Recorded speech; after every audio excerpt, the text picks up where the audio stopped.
Yes, Mr. Hitchens, I enjoyed your Love, Poverty, and War very much. Thank you. Particularly the essays on Churchill and the future of an illusion.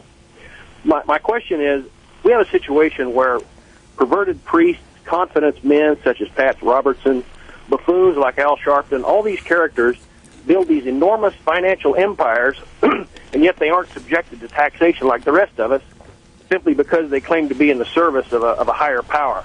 Is this ludicrous situation an anomaly to us here in the States, or is it common to the rest of the world? And again, I enjoy your work very much. Thank you. Well, it's an unintended byproduct of something that does make the United States unique, which is that Congress, as you know, can make no law respecting the establishment of a religion. It's the most important part of the most important amendment to the Constitution.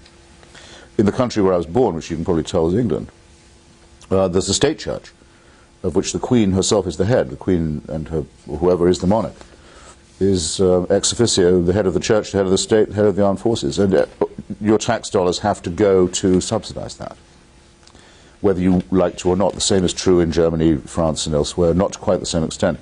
In Germany, for example, you have to pay a tithe either to a synagogue or a Catholic or Protestant church. It's very difficult to say you're not going to choose one, but you don't have to choose only one, if you follow me. In America, it's a voluntary effort.